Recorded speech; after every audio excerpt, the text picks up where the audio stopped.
Good morning students. গতদিন আমরা করেছিলাম সরল সুদ। গত কয়েকটা ক্লাস ধরে আমরা সরল সুদ নিয়ে মোটামুটি আলোচনা করেছি এবং আমি প্রথমেই বলেছিলাম যে আমাদের সরল সুদ ছাড়াও চক্রবৃদ্ধি সুদ বলে একটা জিনিস হয়। সেটা কি, সেটা আজকে আমরা অধ্যায় নম্বর 6 যে চক্রবৃদ্ধি সুদ আছে সেটা শুরু করে তারপরে আমরা প্রথমে কিছু বেসিক ইন্ট্রোডাকশন দিই, প্রথমে বোঝার চেষ্টা করি সরল সুদ কী জিনিস, তারপরে এখানে কি বেসিসের ফর্মুলা আছে সেই সবগুলো দেখবো, আর তারপর আমরা ফিরে যাব আমাদের অধ্যায়ে। কিন্তু তার আগে আমাদের খুব ভালো করে বুঝে নিতে হবে যে এই চ্যাপ্টারের বেসিক কনসেপ্ট, যেটা আমরা প্রথমে ইন্ট্রোডাকশনে জানবো। যাই হোক, তো শুরু করা যাক চক্রবৃদ্ধি সুদ। কিন্তু চক্রবৃদ্ধি সুদ জানতে গেলে আগে আমাদের প্রথমেই যেটা জানতে হবে সেটা হচ্ছে সরল সুদ আর চক্রবৃদ্ধি সুদের মধ্যে কোথায় পার্থক্য। আমরা যদি পার্থক্যটা খোঁজার চেষ্টা করি আমরা দেখতে পাবো, আমি প্রথমে একটা উদাহরণ দিয়ে বোঝানোর চেষ্টা করি। আমি যদি সরল সুদের জন্য 100 টাকা ব্যাংকে রাখি 2 বছরের জন্য, এটা হলো ফার্স্ট ইয়ার, এটা হলো সেকেন্ড ইয়ার। কতদিনের জন্য রাখবো? আমি t = 2 ইয়ার্স এর জন্য রাখবো, r = 10% রেট অফ ইন্টারেস্ট রাখবো। আমি জাস্ট একটা উদাহরণ দিয়ে বোঝানোর চেষ্টা করছি। আমি প্রথম বছরে তাহলে i = কত হবে? p/t/100। p কত আছে দেখো 100 আর 10, t হচ্ছে 2। আচ্ছা, আমি দুটো আলাদা আলাদা ফার্স্ট ইয়ার সেকেন্ড ইয়ার দুটো আলাদা আলাদা বছরের জন্য বার করছি, সেটা 1 বছরের জন্য কত হবে সেটা বার করি। দেখতে পাবো যে 1 বছরের জন্য 10 টাকা হচ্ছে।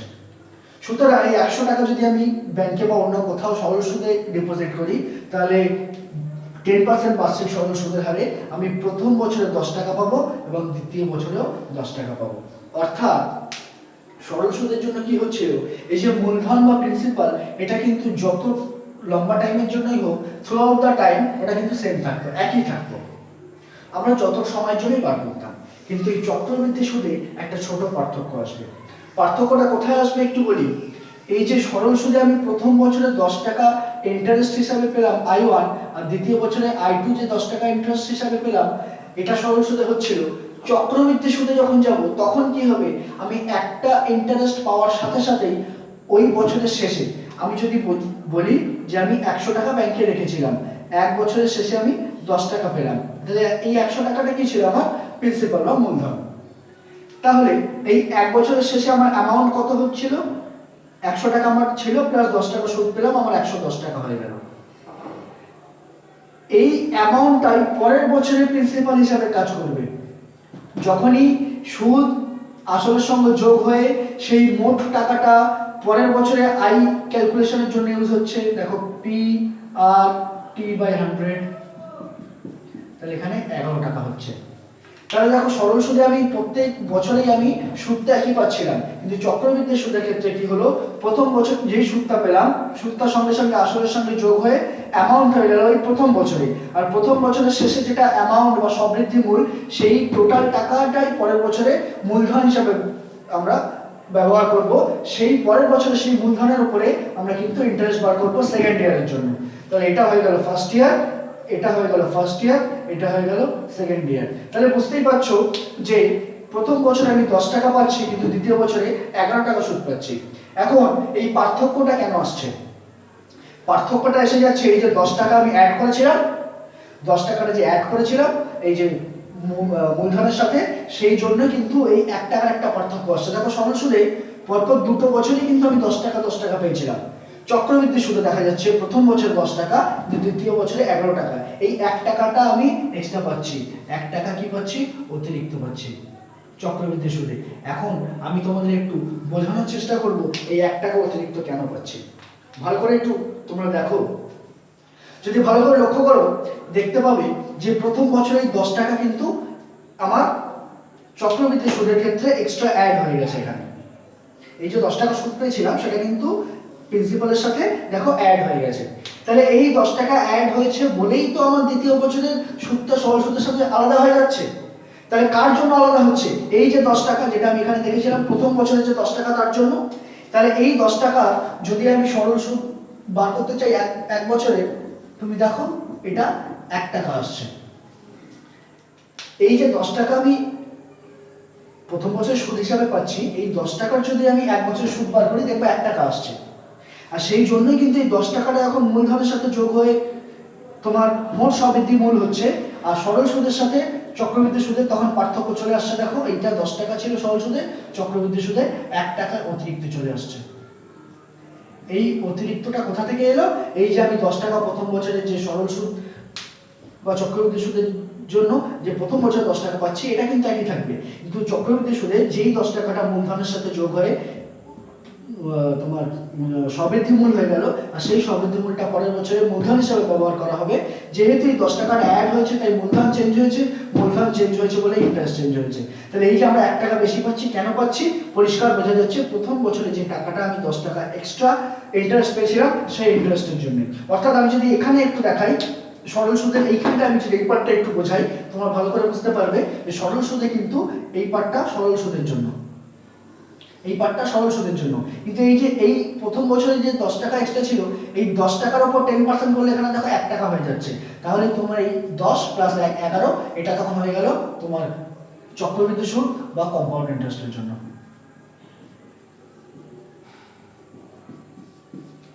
আশা করি ব্যাপারটা বোঝা গেল আমি কি বলতে চাইলাম এতক্ষণ। সরল সুদে কিন্তু যত টাইমই বলুক সেই এন্টায়ার দ্য টাইম স্প্যান তোমার মোট প্রিন্সিপাল বা মোট মূলধনটা কিন্তু একই ছিল। চক্রবৃদ্ধি সুদে কি হবে? প্রত্যেক একবার সুদ পাওয়ার পর সেই সুদটা আসলের সঙ্গে যোগ হয়ে যাবে এবং সেই বছরের শেষে বা সেই যে পার্টিকুলার ডিউরেশন আছে সেই ডিউরেশনের শেষে প্রতি 1 বছর অন্তর বা যতদিন অন্তর সুদ দেয় সেই ডিউরেশনের শেষে এই সুদটা প্রিন্সিপালের সাথে যোগ হয়ে মোট অ্যামাউন্ট হবে, আর সেই অ্যামাউন্টটাই সেই ডিউরেশনের পরে যখন আবার নতুন ডিউরেশন শুরু হবে তখন সেটা প্রিন্সিপাল বা মূলধন হিসেবে কাজ করবে। বোঝা গেল? আমি ব্যাপারটা একটু মুছিয়ে এবার একটু ফর্মুলা দিয়ে বোঝানোর চেষ্টা করি।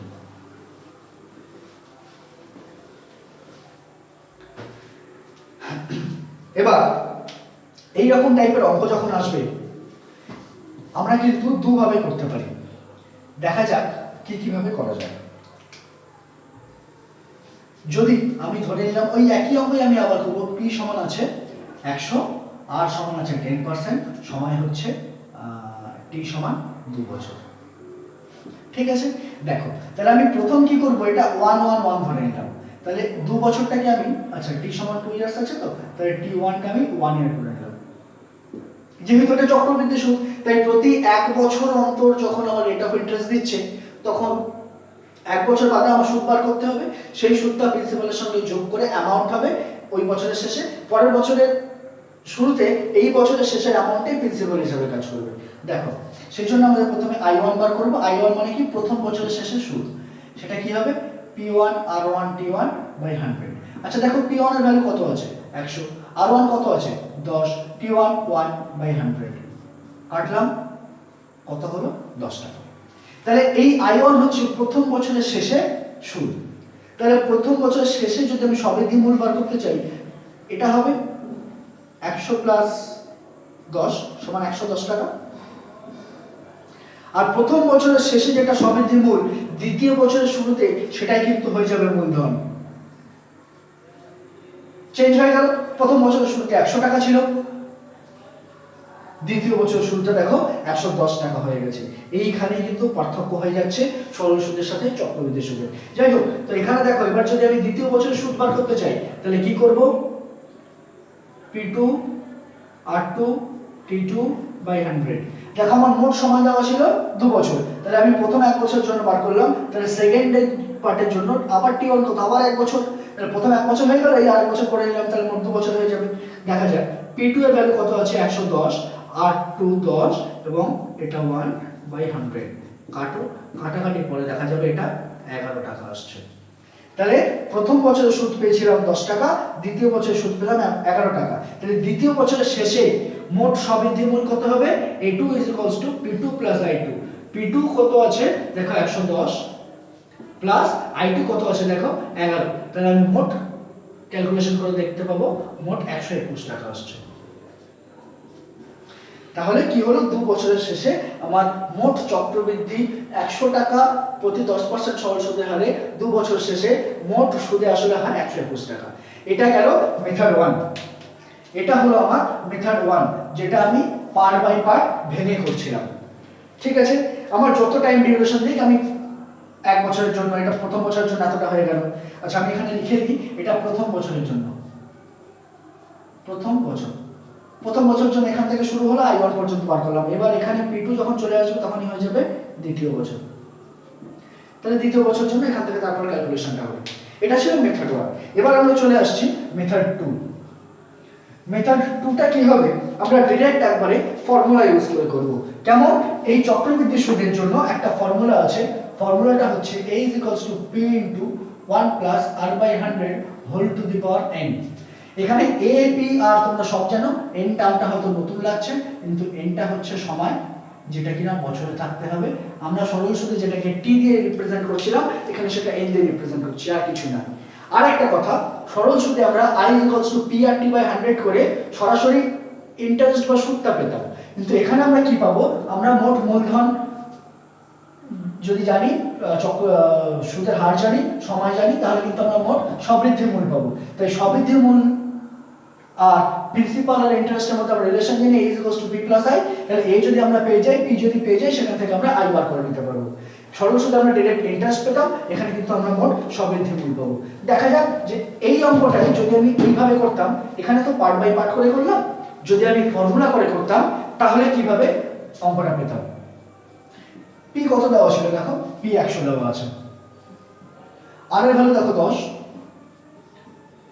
আর n সমান দেখো 2 বছর দেওয়া আছে। তাহলে এটা যদি কেটে দিই, তাহলে এখানে দেখো 1 + 1/10 হোল স্কয়ার, তো 100। এটা যদি লসাগু করি 10 + 1/10 হোল স্কয়ার, 10 + 1 মানে 11/10 হোল স্কয়ার, 100 * 11/10 হোল স্কয়ার আছে, তাই 11/10 দুবার লিখে দিলাম। এটা হোল স্কয়ার 11/10 দুবার লিখলাম, এই দুটো জিরো কেটে যাবে, 11 * 11 1 to 1, দেখো 121 টাকা। আমরা এইভাবে করে বছরের শেষে যে পেয়েছিলাম 121 টাকা মোট ছিল সবৃদ্ধি মূল, আমরা ডাইরেক্ট ফর্মুলা করে পেয়ে গেলাম 121 টাকা মোট সবৃদ্ধি মূল। আমাদের যদি বলতো 2 বছরে আমরা মোট কত সুদ পেতাম এই চক্রবৃদ্ধি সুদের, তাহলে কিভাবে বার করতাম, a p + i। a কত পেয়েছি, 121 টাকা, ব্যাংকে আমি 100 টাকা রেখেছিলাম, প্লাস i, therefore i = 121 - 100 = 21 টাকা। আমি মোট 2 বছরে 21 টাকা সুদ হিসাবে পেতাম। আশা করি মোটামুটি ব্যাপারটা বোঝা গেছে। এবার আমি ঠিক আগে যেমন বলেছিলাম, আবার এখানে ছোট্ট করে আরেকবার বলে দিই, আমি যদি ব্যাংকে 100 টাকা রাখতাম, তাহলে আমি প্রথম বছরে 10, দ্বিতীয় বছর 10 সরল সুদে পেতাম। 10% সরল সুদের হারে প্রথম বছর 10 টাকা, দ্বিতীয় বছর 10 টাকা পেতাম। কিন্তু যেহেতু চক্রবৃদ্ধি সুদ, তাই এই প্রথম বছরের টাকাটা যখন এর সাথে অ্যাড হয়ে যাবে, প্রিন্সিপালের সাথে অ্যাড হয়ে যাবে, তাই এর জন্য একটা এক্সট্রা টাকা পাবো। সেটা কত না, এর 10%। যেহেতু 10% রেট অফ ইন্টারেস্ট দিচ্ছে, 100 টাকা 10% 10 টাকা প্রথম বছরে পাবো, 100 টাকা 10% 10 টাকা দ্বিতীয় বছরে পাবো। আর এই যে প্রথম বছরে যে 10 টাকা পাচ্ছি, তার জন্য আবার 10%, সেটা হয় 1 টাকা। এই 1 টাকাটা আমরা চক্রবৃদ্ধি সুদে এক্সট্রা পাবো, তাই এখানে 21 টাকা আর প্রথম বছর 10 টাকা, মোট যোগ করে দিলে হয় 21 টাকা, যেটা আমরা 2 বছরের মোট সুদ হিসাবে পাচ্ছি। আশা করি মোটামুটি এখন পর্যন্ত ক্লিয়ার। এবার আমরা একটু টাইপ করে বোঝার চেষ্টা করবো যে এই চ্যাপ্টারে কি কি টাইপের অঙ্ক আছে। তাহলে এতক্ষণ দেখলে আমি একটা টাইপ দেখালাম, এটা ছাড়া আরেকটা যেটা একটু কঠিন তোমাদের কাছে মনে হতে পারে, সেই একটা টাইপ একটু বলে দিই। যদি কোথাও দেখো, আমি একই ভ্যালুই ধরে নিলাম, p সমান ধরো 100 টাকা আছে, আর সমান 10% বার্ষিক সরল সুদ হার আছে, কিন্তু সমাস ধরো 1.12 বছর আছে। এবার এখানে দেখতে পাচ্ছ ফর্মুলাটা এরকম আছে, a = p * 1 + r/100 whole to the power n। তাহলে এই n, এখানে n যদি 1.5 বছর হয়, যদি n যদি কখনো ফ্র্যাকশনে থাকে, তাহলে হোল টু দি পাওয়ার যদি ফ্র্যাকশনে থাকে, তখন আমাদের একটু অসুবিধা হয় স্বাভাবিক। তখন আমরা একটু দেখি যে সেই ব্যাপারটাকে কিভাবে কি করা যায়। আচ্ছা দেখো তো, এটা 1.12 বছর আছে, তাহলে আমি এইভাবে লিখতে পারি যে 1 বছর যোগ হাফ বছর, অবশ্যই লিখতে পারি। তাহলে এইবার আমি কি করব, প্রথমে 1 বছর, আচ্ছা এটা 1 আছে বলে, যদি এটা 2.12 থাকতো, তাহলে আমি ঠিক এখানে 2 বছর প্লাস হাফ বছর করতাম। দেখা যাক তাহলে এই ক্ষেত্রে আমি কিভাবে অঙ্কটা করতাম। তাহলে আমি প্রথমে p সমান 100 ধরে নিতাম, n সমান প্রথমে 2 বছর ধরে বার করে নিতাম যে 2 বছর পরে মোট সবৃদ্ধি মূল কত হবে। তাহলে a সমান যার যার ভ্যালুগুলো এখানে বসিয়ে দিতাম, বসিয়ে দেওয়ার পর হোল স্কয়ার করে দিতাম, তাহলে 100 * 1 plus 1 by 10 whole square is equals to 100 into 11 by 10 whole square is equals to 100 into 11 by 10 into 11 by 10 0 কেটে গিয়ে 121 হতো। তাহলে 2 বছর পর মোট সবৃদ্ধি মূল হতো 121 টাকা। এতদূর পর্যন্ত পরিষ্কার। কিন্তু এই বাকি হাফ বছরের জন্য আমরা কি করব? দেখো আমরা পরিষ্কার একটা কাজ করতে পারি। আমরা যেমন ফার্স্ট মেথড শিখেছিলাম, প্রত্যেকবার সরল সুদের ফর্মুলা দিয়ে যে ইন্টারেস্ট বার করব, ইন্টারেস্টটা প্রিন্সিপালের সাথে অ্যাড করে অ্যামাউন্ট করব, সেই অ্যামাউন্টটা পরের বছরে প্রিন্সিপাল করব, ঠিক সেইভাবে এটা আমি এখানে a2 এ সাফিক্সে যদি 2 লিখি, তার মানে আমি এটা বোঝাতে চাইলাম যে দ্বিতীয় বছরের শেষে সবৃদ্ধি মূল, দ্বিতীয় বছরের শেষে সবৃদ্ধি মূল।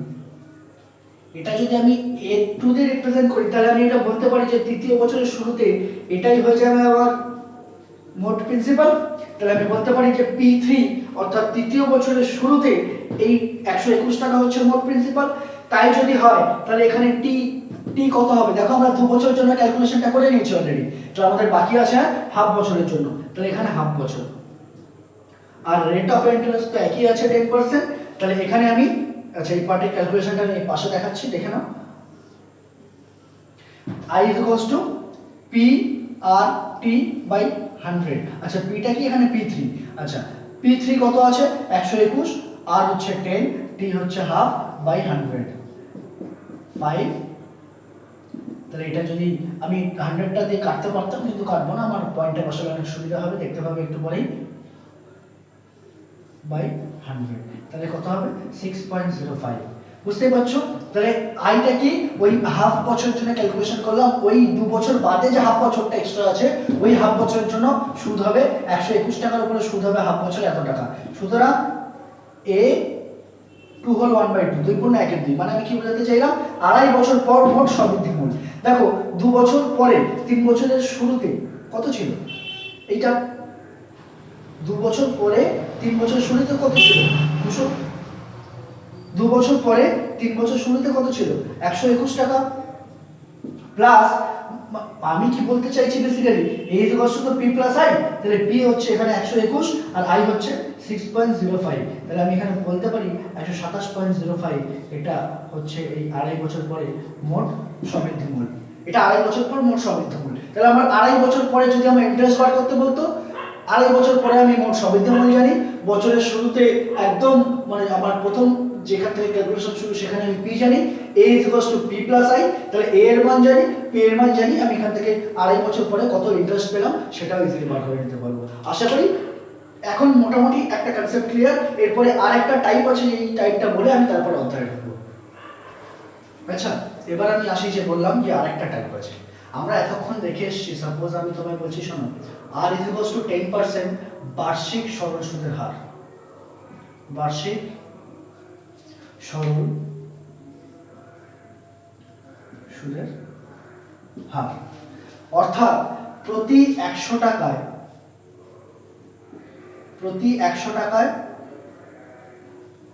বার্ষিক মানে এক বছরে 10 টাকা সুদ পাওয়া যায়।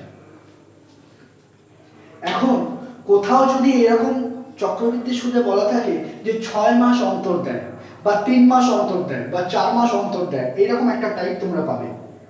আমি এখন একটু বলে রাখি যে এই টাইপগুলো অ্যাকচুয়ালি কিভাবে হ্যান্ডেল করতে হয়, এই টাইপগুলো যদি আসে এই সমস্যাগুলো কিভাবে সলভ করতে হয় দেখা যাক।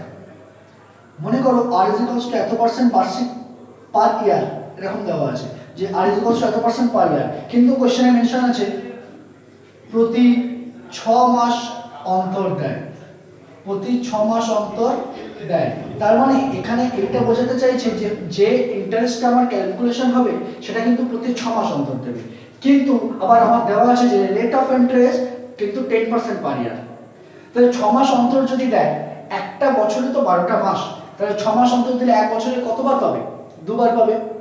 তখন কিন্তু এই আরটা এই 10% এক বছরে পাচ্ছে মোট, কিন্তু বছরে দুবার দিচ্ছে, সেটা কিভাবে সম্ভব হয়? মোট 10%ই পাবে, কিন্তু আরটা সেটাকে প্রতি 6 মাস অন্তর দিয়ে বছরে দুবার দেবে। সেটা এইভাবেই সম্ভব যে প্রথম 6 মাস বাদে 5%, দ্বিতীয় 6 মাস বাদে 5%,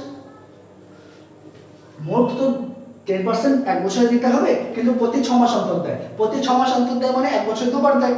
তাই 10টাকে দুভাগে ভাগ করে নেব, প্রথম 6 মাস বাদে 5%, দ্বিতীয় 6 মাস বাদে 5%।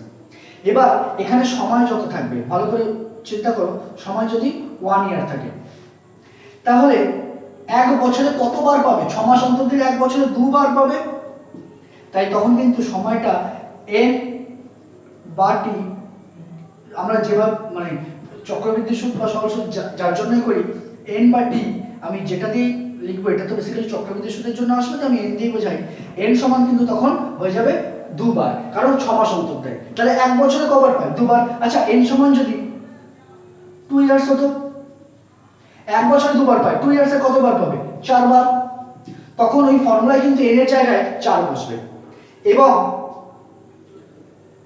তারপর তোমাদের বাকি ক্যালকুলেশনটা হবে। তাহলে আমি কি ক্যালকুলেশনে পৌঁছালাম একবার বলি।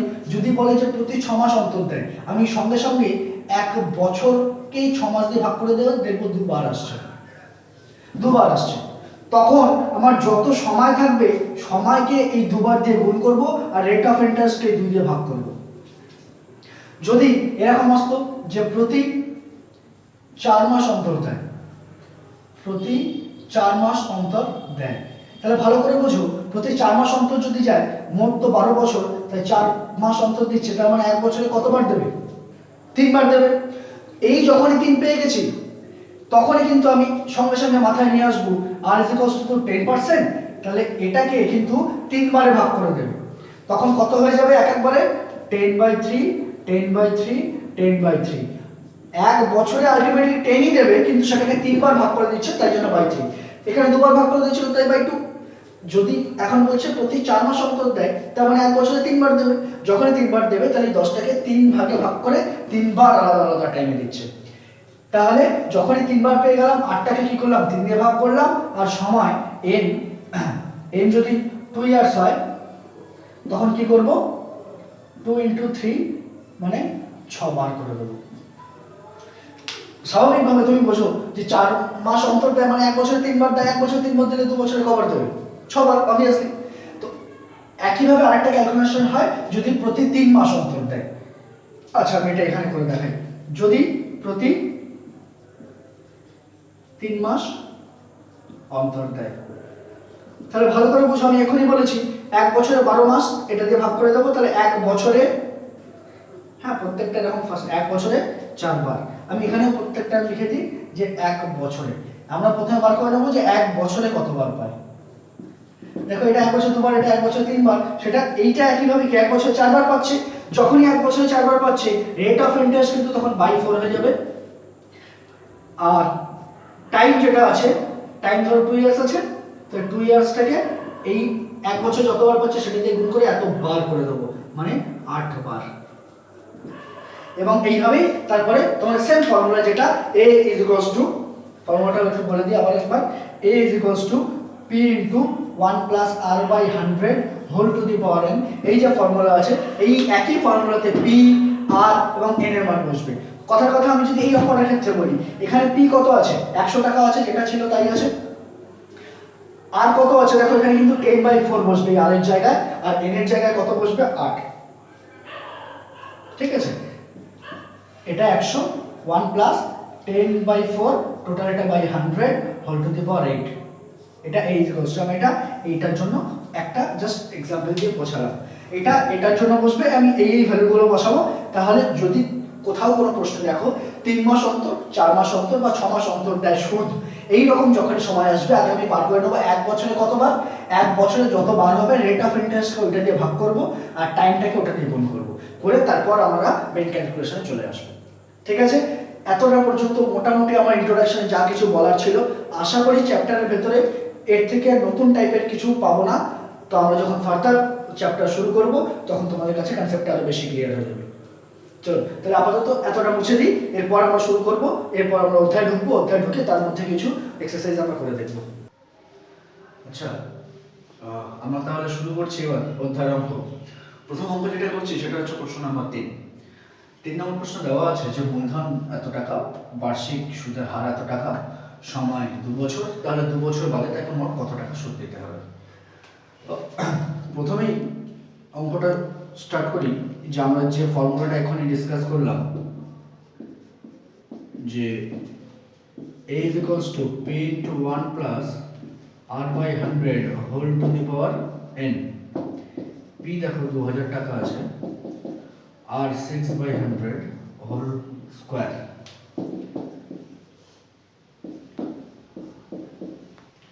তাহলে এটা এলসিএম করলে 1 plus 3 by 50 whole square। এটা যদি লসাগু করে দেখা যাবে 53 by 50 তা whole square।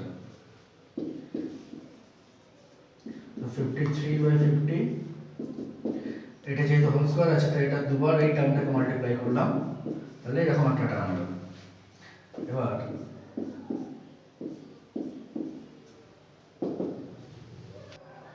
আর যেহেতু কিছু কাটাকাটি আছে, এই পার্টটা করে দেখা যাবে উপরের পার্টগুলো গুণ করলে 236 বাই 5, এটাকে ভাগ করলে দেখা যাবে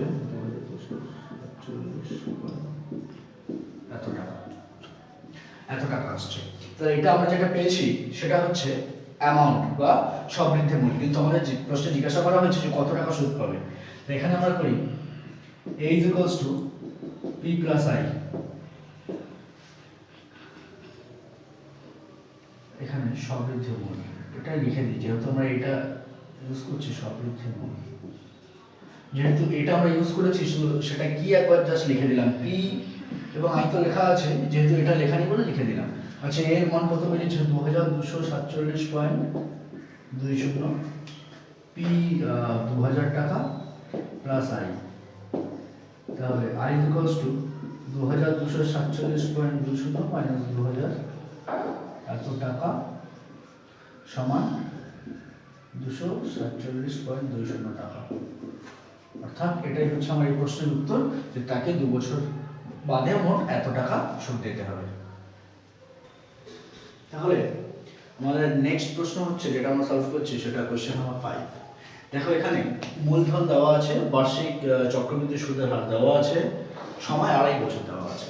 দেখো একটু আগে আমরা ইন্ট্রোডাকশনে এরকম একটা টাইপ ডিসকাস করেছিলাম, যদি সময় পূর্ণ সংখ্যায় থাকে তখন কি হবে। কারণ এখানে তো সময় যে এনটা সেটা তো এক্সপোনেন্টে আছে, কারণ ঘাত হিসাবে আছে।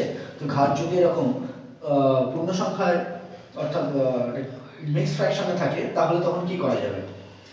এটা তখন 2 বছর প্লাস হাফ বছর আমি করতে বলেছিলাম,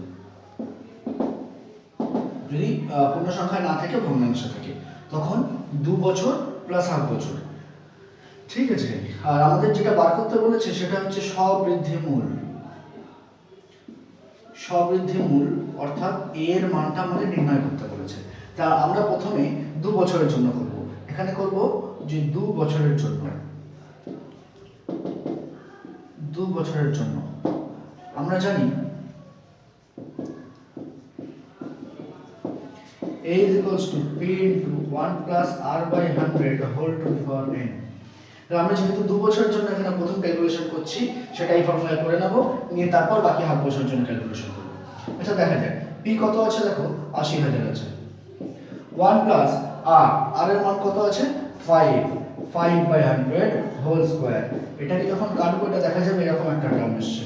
একটু যদি ভালো করে লক্ষ্য করো যে 1 প্লাস 1 by 20 তার হোল স্কয়ার, এটা 80000 লসাগু করে এটা আসবে 21/20 তার হোল স্কয়ার। যেহেতু এটা হোল স্কয়ার আছে তাই জন্য এটাকে আমি দুবার গুণ করে দেব। গুণ করার পর 0 0 0 0 কেটে যাবে, এটা 400 আসবে, এটা কেটে 200 আসবে। এবার 21 21 আর 200 মাল্টিপ্লাই করে দেখতে পাবো এইটা এত টাকা আসছে। এবার আমি যেমন ইন্ট্রোডাকশনে বলেছিলাম, তাহলে এটা দেখা যাচ্ছে যে এই 2 বছর বাদে, এই যে 2 বছর জন্য আমরা আপাতত ক্যালকুলেশনটা করেছি, এই 2 বছর বাদে এটাই হয়ে যাবে তার সবৃদ্ধি মূল। আর তাহলে এটা 2 বছরের শেষে যেটা সবৃদ্ধি মূল, সেটা 3 বছরের শুরুতে, অর্থাৎ তৃতীয় বছরের শুরুতে মূলধন P1 আমি এখানে লিখলাম, কারণ এখানে যেহেতু একবার P লিখেছি তাই এটা আবার P1 লিখতে হবে, আবার কি লেখা যাবে না, মূলধনটা তখন কত হবে 88200 এত টাকা। ঠিক আছে, তাহলে এবার আমরা টোটাল 2.5 বছর ক্যালকুলেশন ছিল, আমরা 2 বছরের ক্যালকুলেশনটা এখানে করেছি। বাকি আর কত আছে, আর হাফ বছরের জন্য। এই ক্ষেত্রে সময় t হাফ বছর। সুতরাং আমরা জানি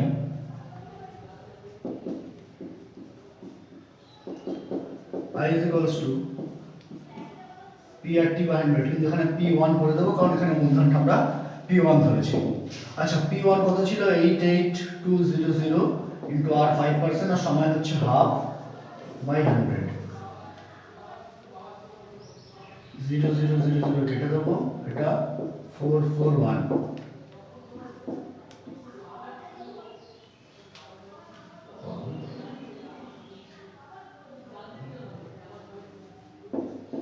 $2205 টাকা। এটা কি হয়ে গেল, এটা হয়ে গেল 2 বছরের পরে যে বাকি হাফ বছর থাকলো, সেই বাকি হাফ বছরের জন্য মোট সুদ। সুতরাং এত বছর পর মোট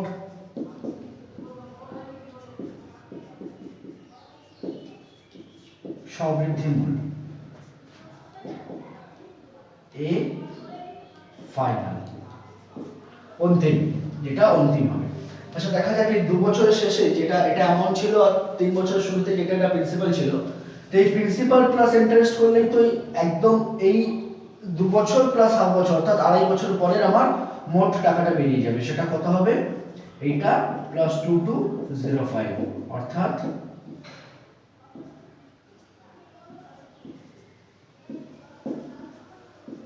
এত টাকা। এটাই হচ্ছে এই 5 নম্বর প্রশ্নের উত্তর। আচ্ছা, আমরা নেক্সট যেটা করছি সেটা কোশ্চেন নাম্বার 6। আমি এটা দেখে নিই যে প্রশ্নে কি কি দেওয়া আছে। প্রশ্নে এখানে দেওয়া আছে বার্ষিক চক্রবৃদ্ধি সুদের হার 8%, সময় 2 বছর, 2 বছরে কিছু টাকার উপরে সুদ এত টাকা হয়, কিন্তু কত টাকার উপরে সেই টাকাটা দেওয়া নেই। সেই টাকাটাই আমাদের বার করতে হবে যে কত টাকা, সেটাকে আমরা মূলধন পি সমান কোশ্চেন মার্ক লিখে দিয়েছি কারণ এটাই আমাদের বার করতে হবে, আর সুদ হচ্ছে এত টাকা। আচ্ছা, তাহলে এবার আমরা জানি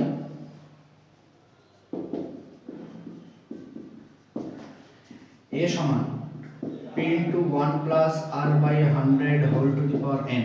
আচ্ছা, আমরা দেখে নেব এখানে p n i r সব লেখা আছে, কিন্তু এটা যেহেতু ডিনোট করা নেই সেজন্য পাশে এখানে লিখে দেব a সবৃদ্ধি মূল। আমরা যত কিছু ভ্যারিয়েবল ইউজ করব সবকিছু আমাদের লিখে দিতে হবে যে সেটা কি জিনিস। যাই হোক, তো আমরা জানি যে a p plus i, যেহেতু a এর মান দেওয়া নেই কিন্তু i এর মান দেওয়া আছে এবং a হচ্ছে p আর i এর কম্বিনেশন, আর আমাকে p এর মান বার করতে হবে, তাই আমি এইভাবে এটাকে ব্রেক করে লিখলাম। এবার দেখা যাক নেক্সট লাইনে কি করব। আচ্ছা, i এর মান দেওয়া আছে, i এখানে থাক, যেহেতু p এর মান যেটা বার করতে হবে সেটা তো দুটো আলাদা আলাদা দিকে রাখা যায় না, তাই আমরা একই দিকে নিয়ে আসলাম। এইভাবে ডান দিকে যেটা ছিল সেটা এখানে থাক মাইনাস p, এই পিটা এই পাশে নিয়ে এসে মাইনাস p করে দিলাম। আচ্ছা, বা i is equals to p into, আচ্ছা দুটো থেকে এবার p টা আমি যদি কমন নিয়ে নিই তাহলে 1 plus r by 100 whole to the power n minus 1 চলে আসবে। কিভাবে আসলে একটু বোঝাই, এই পার্টটা থেকে আমি যখন p কমন নিয়েছি শুধু এই পার্টটা পড়ে আছে, আর এখানে শুধু p আছে তাই p কমন নিলে শুধু 1 পড়ে থাকবে, যেহেতু এখানে মাইনাস ছিল তাই এটাও মাইনাস হলো। আচ্ছা, নেক্সট লাইনে আমরা কি করব, i এর মান আমরা দেখব যে 2496 টাকা দেওয়া আছে প্রশ্নে, p এর মান বার করতে হবে তাই অবশ্যই এটার মান কিছু দেওয়া নেই, r এর মান দেওয়া আছে 8 বসালাম, n এর মান দেওয়া আছে 2 হোল স্কয়ার মাইনাস 1। আচ্ছা, 4 দিয়ে এটা কাটলে এটা এরকম আসবে, বা 2496 ইজ ইকুয়ালস টু p, এটা যদি এরকম লিখি 1 প্লাস 2/25 তা হোল স্কয়ার মাইনাস 1। ঠিক আছে, ফার্দার ক্যালকুলেশনটা আমি এখানে করছি আর এই পার্টটা মুছে দিলাম। আচ্ছা, তাহলে নেক্সট পার্টটা কি আসবে একটু দেখা যাক। 2496 যেমন ছিল লেফট সাইডটা লিখলাম, ডান দিকেরটা এইরকম করে এটা জাস্ট লসাগু করে দিলাম যে 25 প্লাস 2/25 তার হোল স্কয়ার মাইনাস 1, বা 2496 is equals to p into 27/25 the whole square minus 1. আচ্ছা এখানে আমি আমার মতো একটু সুবিধার্থে একটা ক্যালকুলেশন করব, একটু তোমাদের বুঝিয়ে দিই ব্যাপারটা। 27/25 টা হোল স্কয়ার আছে, তাহলে আমাকে 27 এর হোল স্কয়ার মান বার করতে হবে, 25 এর হোল স্কয়ার মানও বার করতে হবে। তো 25 না হয় আমরা সবাই জানি যে এটা 625 হবে, কিন্তু 27 টা তো এরকম মুখে মুখে জানি না, তাই এটা বার করতে গেলে একটু কঠিন হবে। তাই দেখো আমি ব্যাপারটা, যদি 1 আছে মানে আমি এটা 1 স্কয়ার ধরে নিতে পারি, তাহলে দেখো এখন a square minus b square format চলে এসেছে। আমি যদি এই ফরম্যাটে ক্যালকুলেশনটা করি আমার সময়টা অনেক বাঁচবে, মানে আমাকে গুণ করতে হচ্ছে না। এবার a square minus b square মানে কি, a plus b into a minus b, ঠিক আছে। তাহলে 2496 is equals to p into, আচ্ছা এটা লসাগু করলে 27 plus 25/25 into 27 minus 25/25 এইভাবে ক্যালকুলেশনটা করতে হবে। তো 2496 is equals to, আচ্ছা is equals to p into 52/25 into 2/25, বা p এর মান বার করতে হবে, তো এই p টা একদিকে থাক। আচ্ছা তোমাদের সুবিধার্থে p টা আমি ডান দিকে যেমন আছে এখানেই থাক।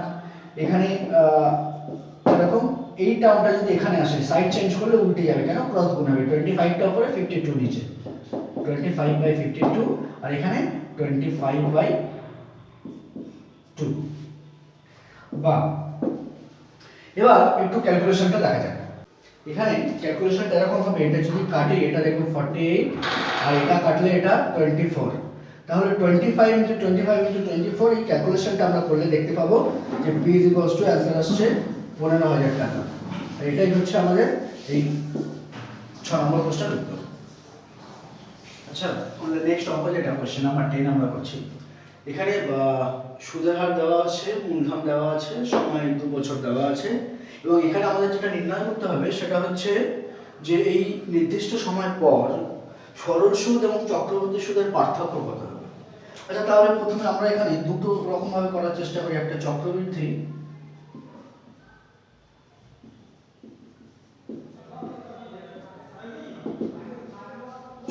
সুদের ক্ষেত্রে প্রথমে এটা করি, তারপর আমরা সরল সুদের ক্ষেত্রে বার করে নেব। দেখেন চক্রবৃদ্ধি সুদের ক্ষেত্রে আমরা জানি সবৃদ্ধি মূল a is equals to p into 1 plus r by 100 whole to the power n। p দেখো কত দেওয়া আছে, এখানে দেওয়া আছে p 12000, r দেওয়া আছে দেখো 7.5/100, n দেওয়া আছে দেখো 2। এই পয়েন্টটা এখানে উঠিয়ে দিলে নিচে 10 চলে আসবে, 25 থেকে কাটলে এটা 3 এটা 4 সমান 12000 into 1 plus 3/40 whole square সমান 12000 into 43/40 তার হোল স্কয়ার।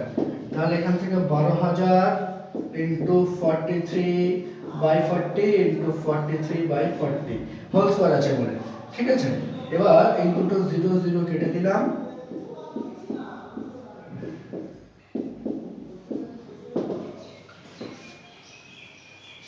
তাহলে 15 into 43 into 43/2 এই পার্টটা ক্যালকুলেশন করে আসছে 13867.50 টাকা, ঠিক আছে। তাহলে এটা কার জন্য হচ্ছে, চক্রবৃদ্ধি সুদের ক্ষেত্রে। তাহলে এটা আমি কি পেয়েছি, সবৃদ্ধি মূল পেয়েছি, কিন্তু আমাকে তো আলটিমেটলি বার করতে হবে সরল সুদ আর চক্রবৃদ্ধি সুদের পার্থক্য। তাহলে এখান থেকে a is equals to p plus i করে নিলাম, বা a এর মান দেখো কত এসেছে 13867.5 is equals to p কত এসেছে দেখো 12000 প্লাস i এসেছে, সরি i টাই তো বার করতে হবে, বা i is equals to 13867.5 minus 12000 সমান, আচ্ছা এটাকে আমি IC দিয়ে ডিনোট করছি কারণ এটা কম্পাউন্ড ইন্টারেস্ট আমি ফাইন্ড করছি, ঠিক আছে।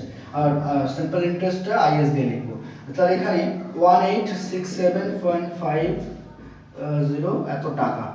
তাহলে দেখা যাচ্ছে এই 2 বছর বাদে যে মোট কম্পাউন্ড ইন্টারেস্ট অর্থাৎ চক্রবৃদ্ধি সুদ হচ্ছে এত টাকা। এবার আমরা এখানে সরল সুদের ক্ষেত্রে একটু বার করে নিই। সরল সুদের ক্ষেত্রে আচ্ছা এখানে IS দিয়ে ডিনোট করি, সরল সুদ simple interest. P R T by 100, P 12,000 R 7.5 into T 2 by 100। আচ্ছা, এটা উঠিয়ে দিলে নিচে 10 চলে আসবে, একটা দুটো তিনটে, একটা দুটো তিনটে কেটে গেল। এবার 75 ইন্টু 2 150 ইন্টু 12, তো প্রথম 0 সাথে 3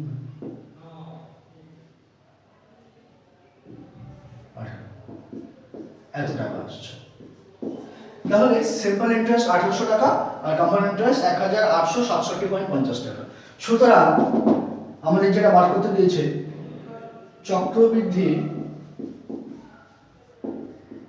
সুদ ও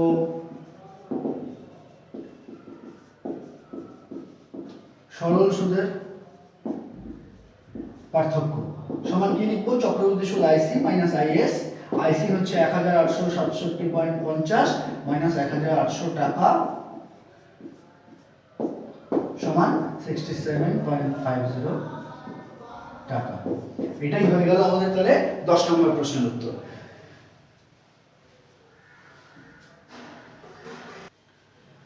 আচ্ছা, মাধ্যমিক পরীক্ষার পরে তোমরা হয়তো অনেকেই জেক্সপো পরীক্ষা দেবে, যেটা পলিটেকনিক এন্ট্রান্স এক্সাম, বা অনেকেই অনেক কম্পিটিটিভ এক্সামে বসবে। তো এইরকম টাইপের অঙ্ক যদি কম্পিটিটিভ এক্সামে আসে, তাহলে তো এতটা পুরো সলভ করার মতো সময় নেই। তাহলে তখন আমরা কীভাবে সলভ করবো একটু দেখার চেষ্টা করি। আমি সেইভাবে সলভ করবো ঠিক যেভাবে আমি ইন্ট্রোডাকশন ডিসকাস করেছিলাম। দেখো, আমার এখানে মোট টাকা কিন্তু 12,000 টাকা আছে।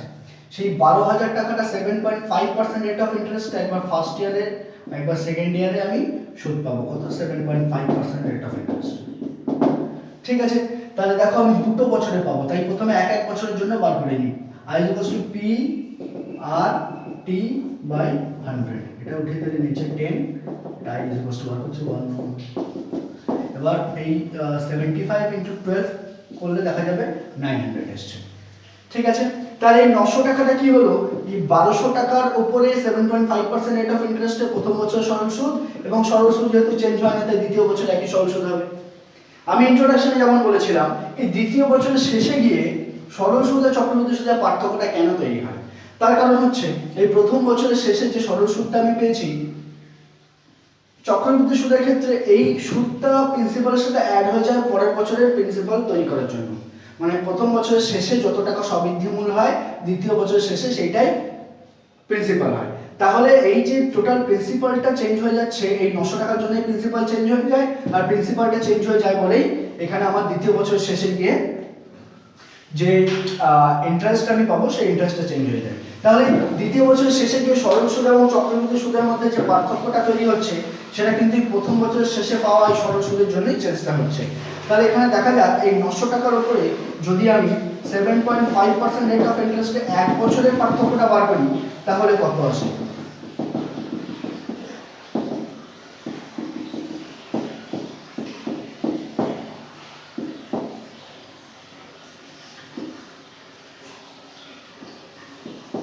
আচ্ছা, 45 ইন্টু 3 বাই 2 দেখবো 67.5। তাহলে দেখো, এই যে প্রথম বছরের সরল সুদটা পেয়েছিলাম, এই সুদের জন্যই কিন্তু পরের বছরে যদি একটা সরল সুদে থাকতো, আমি প্রথম বছর দ্বিতীয় বছর একই টাকা পেতাম। যেহেতু চক্রবৃদ্ধি সুদে আছে, তাই এই 900 টাকাটা যখন প্রিন্সিপালের সাথে অ্যাড হয়ে যাবে, তখন দ্বিতীয় বছরের শেষে গিয়ে আমার ইন্টারেস্টটাও চেঞ্জ হয়ে যাবে। তো এই ইন্টারেস্টটা কেন চেঞ্জ হচ্ছে? এই প্রথম বছরের পাওয়া সুদের জন্য। তাহলে আমি যদি প্রথম বছরের সুদের উপরেই 7.5% দেখে নিই, দ্বিতীয় বছরে আমি এত টাকা এক্সট্রা পাবো।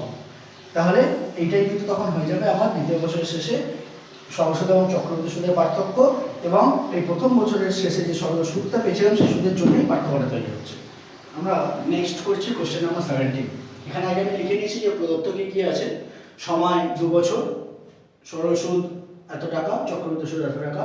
যেহেতু মূলধন এবং বার্ষিক সুদের হার একটা দেওয়া নেই, তাই মূলধন পি টাকা এবং বার্ষিক সুদের হার R% ধরে নিচ্ছি। তাহলে এখানে দেখবো সরল সুদও আছে, চক্রবৃদ্ধি সুদও আছে। তাই আমি এখানে প্রথমে করব সরল সুদের ক্ষেত্রে। সরল সুদের ক্ষেত্রে, আচ্ছা, সরল সুদের ক্ষেত্রে তাহলে আমরা জানি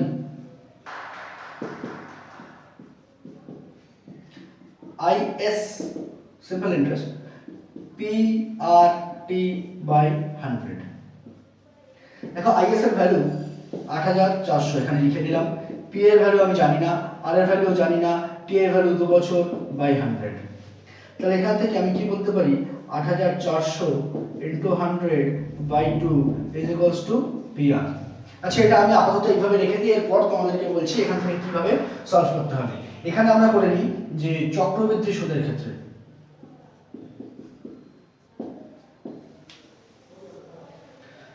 চক্রবৃদ্ধি সুদের ক্ষেত্রে, ঠিক আছে, চক্রবৃদ্ধি সুদের ক্ষেত্রে আমরা কি জানি, আমরা জানি a is equals to p into 1 plus r by 100 whole to the power n। আর a মানে a এর ভ্যালু দেওয়া নেই কিন্তু p আর i এর কম্বিনেশন দেওয়া আছে, তাই আমি এখানে লিখতে পারি p plus ic compound interest 1 plus r by 100 whole to the power n। এবার আমি যার যার মান জানি এখানে বসিয়ে দেবো, p এর মান জানি না, ic এর মান 8652 is equals to p into 1 plus r এর মান জানি না হোল স্কয়ার। বা আমি পিটাকে যদি এখানে নিয়ে যাই, কারণ এদিকে একটা পি এদিকে একটা পি, যেহেতু পি আননোন ভ্যালু তাই এর ভ্যালু আমার বার করতে হবে, তাই আমি দুটো পিকে আলাদা দিকে রাখতে পারি না, তাই এখানে 1 plus r by 100 whole square minus p বা 652 is equals to p into, যদি দুটো থেকে পি কমন নিই 1 plus r by 100 whole square minus 1 বা এই পি এর মানটা আমি সমান পিটা এখানে রাখলাম, এটাকে পুরো নিচে নামিয়ে আনলাম 8652 বাই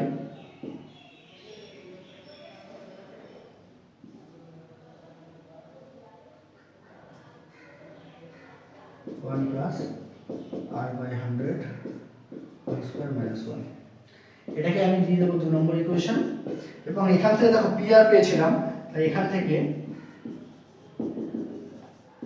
আরটা নিচে নিয়ে চলে এলাম ইজ ইকুয়ালস টু পি করে দিয়ে এটাকে দিয়ে দিলাম 1 নম্বর ইকুয়েশন। তাহলে দেখো 1 নম্বর ইকুয়েশন থেকে আমি পি এর ভ্যালু শুধু আর এর রেসপেক্টে পেয়েছি, 2 নম্বর ইকুয়েশন থেকে পি এর ভ্যালু শুধু আর এর রেসপেক্টে পেয়েছি।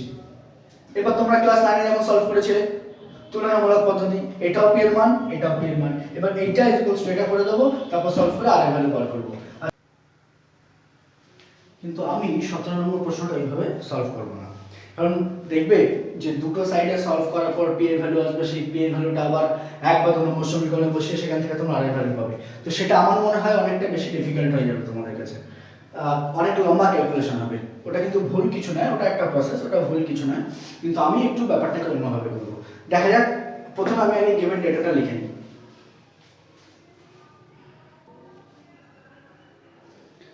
আচ্ছা, গিভেন ডেটাগুলো লিখে নিয়েছি। এবার যেহেতু মূলধন এবং বার্ষিক সুদের হার দুটো একটাও দেওয়া নেই, তাই মূলধন পি টাকা এবং বার্ষিক সুদের হার আমি 8% ধরে নিচ্ছি। এবার দেখো এখানে সরল সুদ 2 বছর এত টাকা, আমরা জানি যে সরল সুদ সব সময় একই হয় যতটা সময় হোক, সুতরাং 2 বছর সরল সুদ এত টাকা হলে 2 বছরের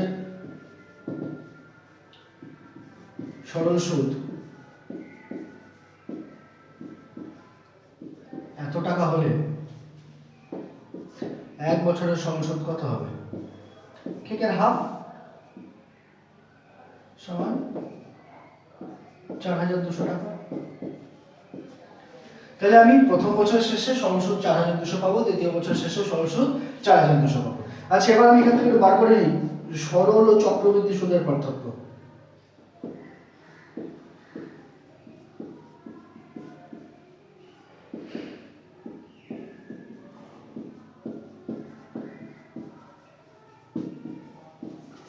সেটা কত? সেটা 8652 মাইনাস 8400 সমান 252 টাকা। আচ্ছা আমরা দেখো এই যে 2 বছর শেষে 252 টাকার এক্সট্রা পাচ্ছি, আমি একটু আগে একটা অঙ্ক তোমাদের এইভাবে বুঝিয়েছি, তাছাড়া ইন্ট্রোডাকশনে বুঝিয়েছিলাম যে দেখো বছরের শেষে প্রথম বছরের শেষে যে 4200 টাকা সুদ পাচ্ছি, সেই সুদটা কিন্তু প্রিন্সিপালের সঙ্গে যোগ হয়ে যাচ্ছে বলে এই 4200 টাকার জন্য দ্বিতীয় বছর শেষে আমি 252 টাকা এক্সট্রা পাচ্ছি। দেখো তাহলে এখান থেকে আমি বলতে পারি যে 4200 টাকা জন্য আমি 252 টাকা পাচ্ছি। আচ্ছা এখানে বলি 4200 টাকার সাপেক্ষে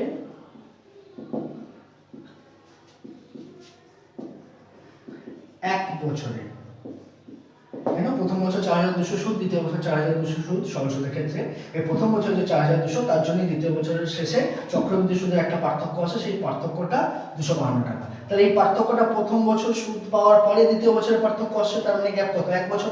সেই জন্য 4200 টাকা সাপেক্ষে 1 বছরে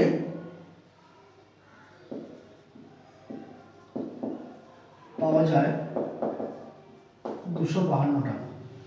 তাহলে এখান থেকে 1 টাকার সাপেক্ষে 1 বছরে পাওয়া যায় 252 বাই 4200 টাকা, আর 100 টাকার সাপেক্ষে 1 বছরে পাওয়া যায় 252 ইন্টু 100 বাই 4200 টাকা। এটা দেখো 6 আসছে, অর্থাৎ 6 টাকা। তাহলে 100 টাকার সাপেক্ষে 1 বছরে 6 টাকা পাওয়া যায়। সুতরাং আমি বলতে পারি যে বার্ষিক সুদের হার 8%, বার্ষিক সুদের হার 8% সমান 6%। ঠিক আছে, এখানটা বার্ষিক সুদের হার পেয়ে গেল। এবার দেখো আমাকে এবার মূলধন বার করতে হবে। আমি যদি সরল সুদের ক্ষেত্রেই বার করি, সরল সুদের ক্ষেত্রে দেখো এখন আমার কাছে জানা আছে টি সমান 2 বছর, যেটা প্রশ্নে দেওয়া আছে। আর সমান, মানে তোমরা এটা আগে লিখে নেবে এটা, যে এটা সময় টি সমান এত, এটা বার্ষিক সরল সুদের হার।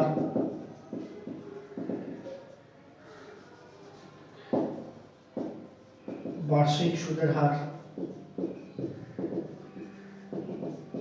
আর সমান 6%।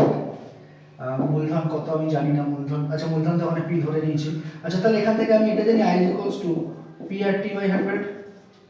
ঠিক আছে, এবার দেখো আমি সুদ কত পেয়েছিলাম 2 বছরে 8400 টাকা। প্রিন্সিপাল কত ছিল জানি না, আর 6% সময় 2 বছর বাই 100। তাহলে এখান থেকে আমি পিটা ক্যালকুলেশন করে বার করব। আচ্ছা পিটা রাইট সাইডে আছে, তোমাদের সুবিধার্থে রাইট সাইডে রাখলাম।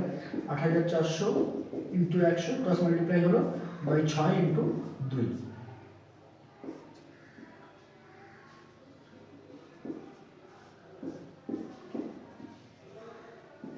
বা পি সমান দেখবে 700 ইন্টু 100, তাহলে কত আসছে 70000 টাকা। দেখো আমি আগে যে প্রসেসটা তোমাদের কিছুটা দেখিয়েছিলাম আর দেখিয়ে বলেছিলাম যে বোথ সাইড সলভ করলে তোমাদের অঙ্কটা অ্যান্সার চলে আসবে, সেটা কিন্তু অনেক বড় হতো।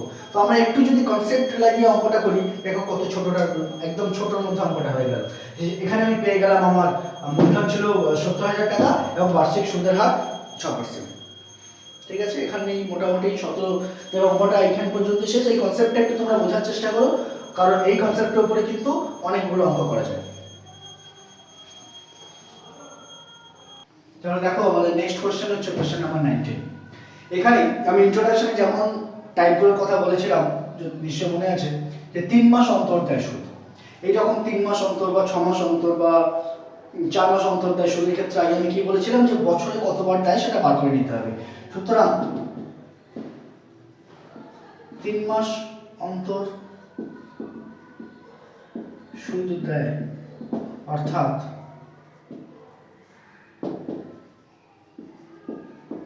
বছরে দেয়। দেখো বছরে কতবার দেয়, 1 বছর মানে 12 মাস বাই 3 দিয়ে ভাগ করতে বলেছিলাম, সমান এতবার, অর্থাৎ 4 বার।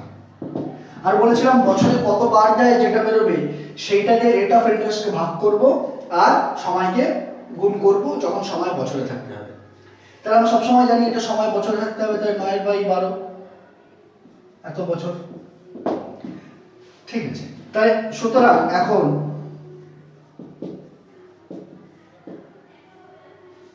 আর এই বার্ষিক সুদের হার উল্লেখ করবো না, এখন শুধু উল্লেখ করব সুদের হার। আর সমান বার্ষিক দেয়, অর্থাৎ 1 বছরে দেয় 10%, কিন্তু সেটাকে বছরে আমার 4 বার দেবে। তাহলে 10টা 4 বারে ভেঙে দেবে, সেটা দেখো কিভাবে পাবো। 10 যেটা ছিল এটা বাই 4, 1 বছরে 4 বার দেয়, তো 10 বাই 4 সমান 2.5%।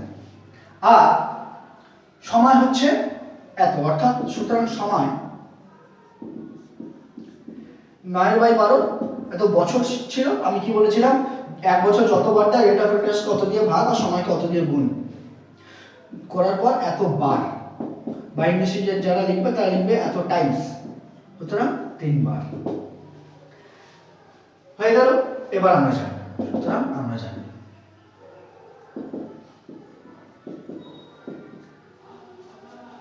স্ববৃদ্ধিমূল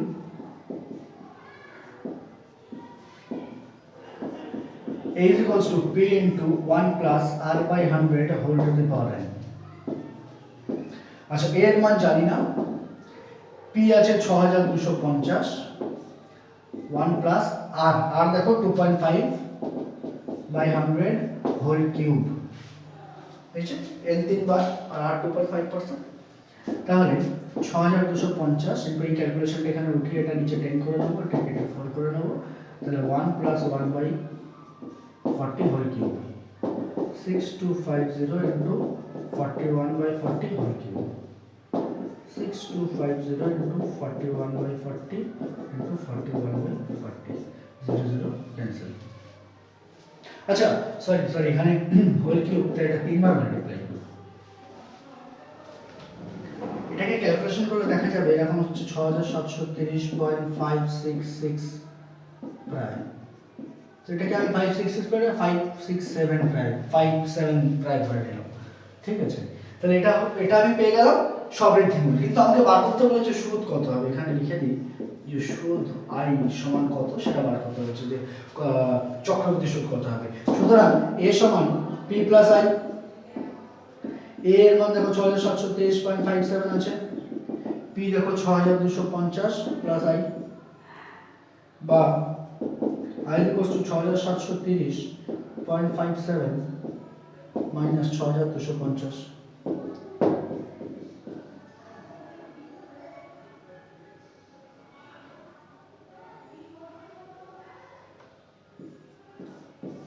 $480.57 প্রায়।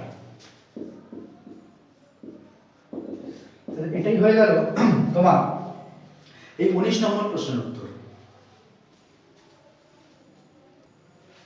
এখন এই 19 নম্বর পর্যন্ত হওয়ার পর আজকে আমি এখানেই স্টপ করছি। তোমরা একটা কাজ করো, যেটা তোমাদের হোমওয়ার্ক, তোমার হোমওয়ার্কটা হচ্ছে